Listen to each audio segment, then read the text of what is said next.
Pour commencer cette partie, messieurs, on va regarder le classement de la poule pour voir exactement l'enjeu de cette dernière journée, avec Marseille qui reçoit donc Salzbourg déjà qualifié, déjà assuré d'être premier. Bon, on peut se dire du coup, ils vont peut-être envoyer une équipe B ou C, c'est certainement ce que l'OM aurait fait en pareil cas. Et puis Victoria Konyaspor, un match où celui qui gagne peut encore avoir l'espoir de se qualifier, que ce soit Konyaspor ou Vitoria qui... Tant mieux pour l'OM. Comment ? Tant mieux pour l'OM. Tant mieux pour l'OM, exactement. Et donc l'OM qui, avec un point, serait qualifié pour le tour suivant. Et puis même avec 0, si jamais il y a nul entre Victoria et Konyaspor, ce qui est plausible vu que les deux équipes jouent la gagne. C'est pas Konyaspor qui doit aller s'imposer face à une équipe qui n'a plus rien à jouer. C'est là qu'on s'aperçoit que cette égalisation en fin de rencontre est très importante. On avait parlé juste avant au talk précédent. Voilà, il fallait surtout pas perdre à Konyaspor. Effectivement. Et oui, sinon les deux équipes seraient inversées là au classement, non Konyaspor serait quasiment éliminé.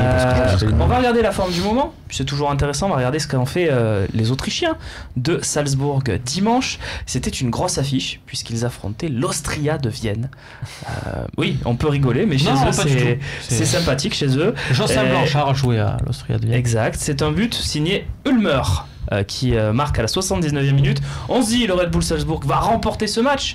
Et bien non, car à la 94e minute, regardez, une action un petit peu cafouillée par la défense, et c'est l'attaquant, le dénommé Monshine, ou Mon Chien, je ne sais pas, qui marque pour l'Austria de Vienne, 1-1. Voilà, donc je vous donne les résultats de Konyaspor et de Guimarães, c'est toujours intéressant aussi. Bursaspor est allé s'imposer 3-0 à Konyaspor, donc petite crise peut-être du côté des Turcs. Et puis le duel des Vitoria, puisque le Vitoria Setúbal a perdu à domicile 1-2 face au Vitoria Guimarães. Voilà messieurs, vous savez tout. Jérémy, t'es inquiet ?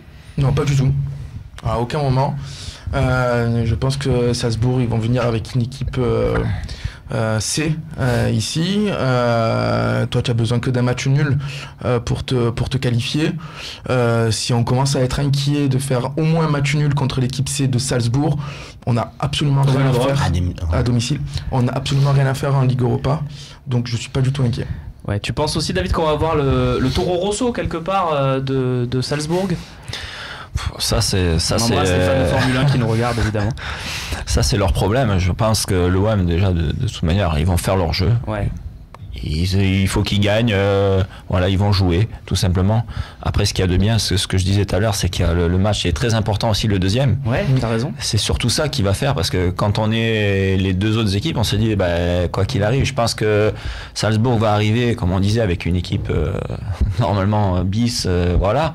Donc c'est très bien pour l'OM, et eux, ils vont se dire, même si on gagne ou si on fait nul, on est mort. Donc voilà. Après, la différence, c'est que Salzbourg, voilà, on dit, tu affronterais Montpellier en Coupe d'Europe, on dit ils ont 11 joueurs, donc du coup s'ils font tourner, ça se voit de suite, parce que voilà, on rappelle, ils font jouer les fils Nicolas et compagnie. Alors que tu joues Salzbourg, c'est un club avec plusieurs filiales, ils ont un effectif beaucoup plus large, et la différence et tu les connais pas en plus les joueurs, voilà, tu sais même pas s'ils ont mis l'équipe. Non mais voilà, tu sais même pas quelle équipe ils ont mis, mais c'est surtout la différence entre l'équipe A de Salzbourg avec des mecs qui jouent un peu démobilisés parce qu'ils ont le championnat, et l'équipe B de Salzbourg avec des remplaçants haut dans long qui ont envie de se montrer, l'écart est pas terrible au final. Messieurs, on va prendre la question, mais on la traitera. On en sait d'avance, s'il vous plaît, en régie, qui me plaisait bien. Bon, tant pis, on nous demandait si on pouvait mettre l'équipe bis côté marseillais. Ça sera le thème de la 6e partie, puisque le coach c'est nous, je vous le rappelle, et on fera ensemble la compo. On va prendre l'autre question du coup, si vous le voulez bien. Merci à Nicolas et à Camille qui assurent la réalisation de cette émission avec brio. Je crois que c'est sur les coups de pied arrêtés. Je te tease un peu ça. Oui. Tu l'as lu parce que si tu l'as lu, ça m'arrange. On était en train de se dire aussi en aparté que si Guimarães gagne, par contre, du coup, il passe devant toi. Particulier. Non, mais c'est toujours intéressant de rappeler ce genre de petits détails. Playmaker. Pourquoi est-on incapable de bien tirer les corners ? Allez, on finit cette partie sur ça, qui n'a pas forcément un rapport, cette question, avec j'ai l'impression que toutes les équipes tirent mal, à quelques exceptions près, toutes les équipes tirent mal les corners. J'ai l'impression que c'est... Parce que, souvenez-vous, à l'époque où on avait Valbuena, on n'avait pas un seul corner levé, on enrageait à chaque corner parce que ça n'arrivait pas. Et au final, le problème dure tout le temps. Je pense que c'est de la faute de Christian Jean-Pierre. Vraiment.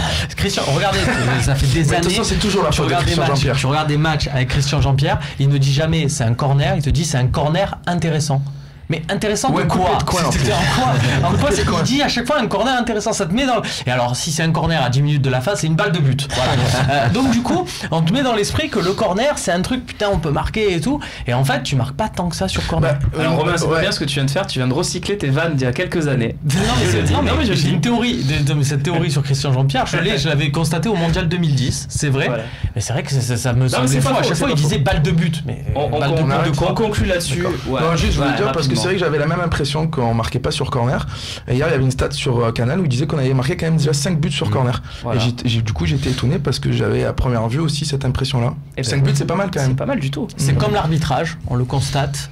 C'est comme les trains, on constate que quand c'est jamais à l'heure, c'est pareil. Cette partie, Romain.